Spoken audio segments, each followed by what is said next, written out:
Assalamu alaikum, this is me Iram Khalil Qadi, and today we will discuss that how we can introduce the concept of unit and tense to our kids.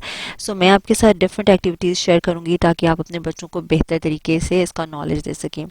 जब हम Montessori में करवाते हैं तो उसके अंदर हमारे पास short beat stairs की एक्टिविटी हम बच्चों को करवाते हैं, जिसमें हम नंबर के साथ साथ बच्चों को क्वांटिटी का एक्सपीरियंस जो है वो देते हैं। ठीक है, इसकी मदद से हम डिफरेंट एक्टिविटीज़ बच्चों को करवाते हैं और इसके स्पेसिफिक कलर्स होते हैं और बच्चा इनके ज़रिए डिफरेंट एक्टिविटीज़ परफॉर्म करता है। लाइक एडिशन भी हम इनके ज़रिए करवा सकते हैं। अब जहाँ तक बात रही यूनिट एंड टेंस के कॉन्सेप्ट की, अगर आप होम स्कूलिंग कर रहे हैं तो आप इस तरह की बीट्स घर में बना सकते हैं और आपने बच्चों को जब 9 के बाद 10 और 11 का कॉन्सेप्ट देना है तो आपने 10 and 1 makes 11।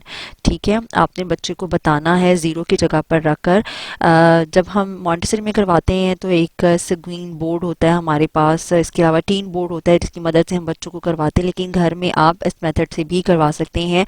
10 and 1 makes 11, 10 and 2 makes 12, 10 and 3 make 13। ठीक है, अच्छा अब यहाँ देखें कि बच्चा जो है वो नंबर के साथ साथ उसकी जो क्वांटिटी है उसको भी एक्सपीरियंस कर रहा है, उसको टच कर रहा है, उसको फील कर रहा है, जो कि मॉन्टेसरी का बेसिक पर्पस होता है कि बच्चा उन चीज़ों को एक्सपीरियंस करे, ना सिर्फ ये कि हम सिर्फ नोटबुक पे बच्चों को लिख के दे दें और बच्चा वहाँ से उसको करे। अब आपके पास अगर बीड्स नहीं है तो आप ब्लॉक्स यूज़ कर सकते हैं। आपने कोई भी कंक्रीट मटेरियल इस्तेमाल करना है और 10 की आपने ग्रुपिंग करनी है। ठीक है, देखिए आपने बीड्स को देखा तो वो 10 बीड्स एक लाइन में थे। यहाँ पे आप ब्लॉक्स को देखें तो 10 ब्लॉक्स को आपने एक लाइन के अंदर कर दिया और बाकी जो नेक्स्ट वाली लाइन के ब्लॉक्स हैं जैसे 10 and 1 11 है उसको आपने डिफरेंट रखना है।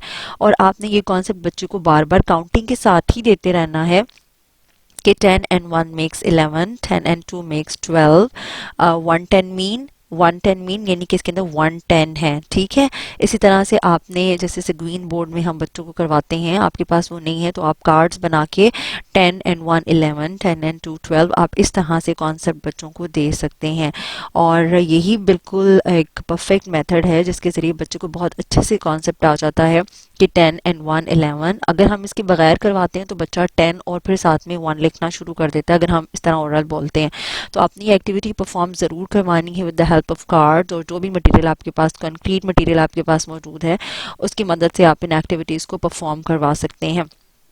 अच्छा अब यहाँ देखें कि बाज़ लोग कहते हैं कि हमारे पास मटेरियल भी नहीं है, हमारे पास हम कार्ड्स भी नहीं बना सकते हैं। तो उसका एक और अल्टरनेटिव मैं आपको बताती हूँ कि आप बच्चे की नोटबुक के ऊपर आप जब यूनिट ख़त्म हो, जैसे आपने टेंथ का किया तो 2 टेंस है, फिर 3 टेंस है, तो आपने उसको ग्रुपिंग में लिखना है। साथ 31 है, साथ साथ आपका बच्चा काउंटिंग सीख रहा है और साथ ही कंक्रीट फॉर्म में उन चीज़ों को एक्सपीरियंस कर रहा है, पेस्ट कर रहा है। तो आप जैसे जैसे काउंटिंग करवाएंगे वैसे वैसे आप बच्चों को पेस्टिंग करवा सकते हैं। इस तरह से बच्चों को बार बार पूछना है 2 tens mean 20, 3 tens mean 30, 4 tens mean 40। आपने बच्चों को इसी तरह से प्रैक्टिस करवानी है और जब आप उनको रिटन फॉर्म में लेकर आएंगे तो आप देखें कि बच्चे इस कॉन्सेप्ट को कितने अच्छे से अब्जॉर्ब करते हैं और एक्सपीरियंस करते हैं। आई होप आपको वीडियो अच्छी लगी होगी। अपना और अपने बच्चों का ख्याल रखिएगा। अल्लाह हाफ़िज़।